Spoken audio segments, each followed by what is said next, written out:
for 10 minutes, I will hold this Buddha image or watching the breath, So at the first stage, one said, wow, what a mess, One realized that one hardly ever find the object, During the whole session, we was, oh yes, oh, I'm supposed to watch my breath. And the mind goes all over the place, So just from time to time, actually, you remember you're supposed to watch the breath. But your mind most of the time is going all over the place, So this is the first stage of meditating on calm abiding, Is that, one try, it's called placing the mind. It's actually trying to bring the mind onto the object in the first place, So the whole session is spent bringing the mind on the object, because most of the time it's away. So then the second stage is called placement with continuity. So there one is able to bring the mind on the object and stay it for a little while before losing it again. Right? So there is a continuity. Before there was no continuity at all. You just bring it there, poof, it goes off. You bring it there, it goes off. Here there is a continuity. Then the third stage is called patch-like placement. So there, at the third stage, you're able to stay on the object for quite a while, You stay on the object, and from time to time you lose it. But then, as soon as you lose it, you are aware that you're losing it, and you're able to bring the mind back. And then the fourth stage is called close placement. So at the fourth stage, from the beginning to the end of your session, you don't lose the object at all. During the whole session, you are able to hold on to the object. Right? There still is distraction and dullness, but one part of your mind never loses the object anymore. And then the fifth stage is called controlling. So because at the fourth level, you are able to stay for the whole session on the object, you decided. By familiarizing yourself with that, you reach a state of inner peace you never experienced before. Suddenly, it's like your mind was always like boiling water, and suddenly the boiling water has subsided, and you find that your mind inside experience a kind of tranquility that you never had before, and you realize, wow, that's quite pleasant. The difference between the fifth and the fourth is that the fifth, there's no more gross laxity and gross excitement, So, the gross aspect of this disturbance has subsided. You still have subtle dullness and subtle excitement, but not anymore the gross aspect of it, And then the sixth is called pacifying. It's very difficult to recognize because the object is there, it's stable, and it's clear. What is missing is the intensity of holding onto the object.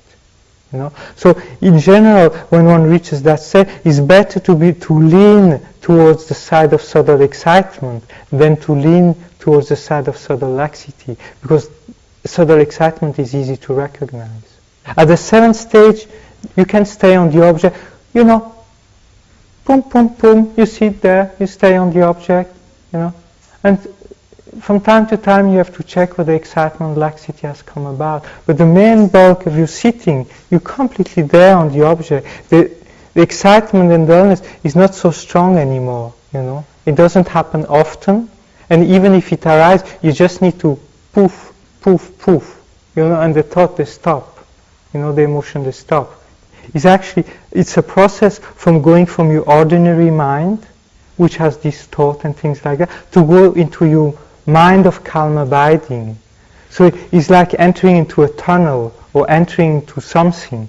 So you focus your mind on the object and you go to a certain stage to go into that mind of calm abiding. And then the ninth stage is called placement with equanimity. So there's no more effort.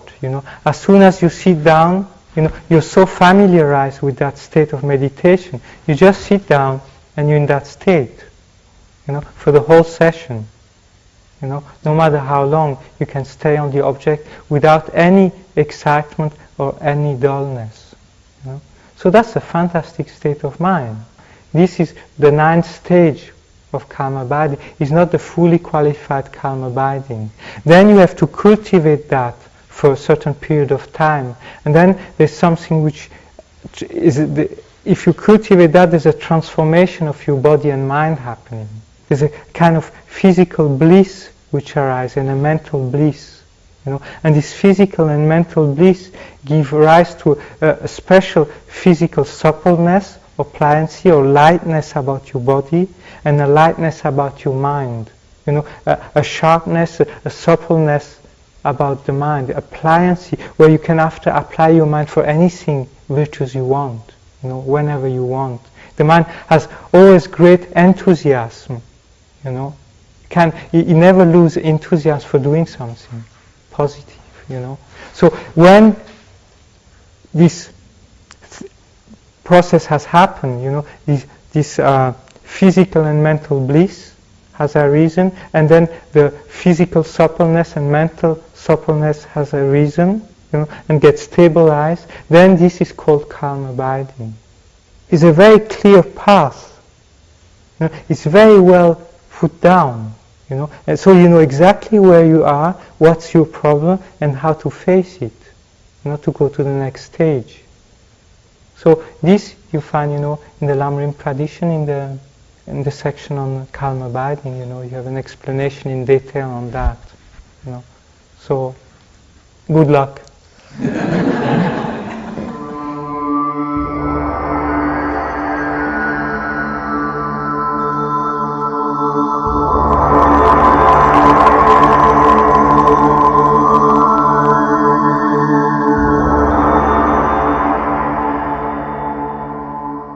Why I meditate is because I want to be happy. I think most people want to be happy. So, yeah, meditation is definitely, I think, the richest experience that I've had. And it comes from inside. I don't have to manipulate the externals. I don't have to do anything to get it. It's just a matter of my having kind of the discipline of mind to sit down.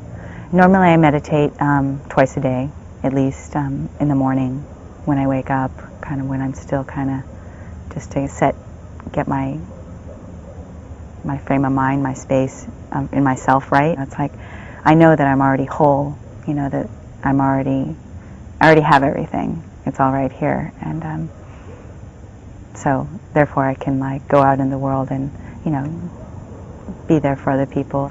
By meditating, I feel, because of this heightened awareness, that I can almost sense if something's, my own thoughts, like if I'm having negative thoughts about someone or kind of my own delusions, I can see them, it's like, oh right, there's my delusion, and there's this separation sometimes between the thought and kind of my awareness, watching the thoughts coming, and it's kind of, it's like a dream, or watching my own hallucination. There's just some sort of space between them where I'm not really identifying with everything. How that relates to my morality, it's like keeping a check on my actions, my thoughts, my words. If something's happening, I'm not just, jumping out and reacting with harsh words. If I keep that, very spacious awareness, it's like, this is all me, and why would I want to have these ugly thoughts or, towards, these kind people around me. So this perfect meditation involves concentration, and concentration is a very elusive thing, I have found. It's very funny because you think that you can just go and you can set the mind, especially in a quiet environment. You're not going to have the outside influences, and you'll be able to get to a very concentrated state very quickly. Well, that may be true at certain times, but I'll tell you, most of the time the mind is wandering. It takes a lot of determination. It takes a lot of time to be able to control it. I found during retreat you get a little taste of how things really do exist. And once you get that little taste, you become very hungry. You want to repeat that experience. So meditation is vital for that, because you want to keep bringing the mind back to that little taste you had. We have the fortunate circumstances to receive the Dharma teachings in this life, to meet these precious lamas who are spreading the truth, and that we can realize this truth. It's not just for lamas or teachers or long-term meditators. I mean, the common everyday person, the business person, the housewife, everybody can realize the ultimate nature. And we must do it, because we have this human rebirth. We have a very short time.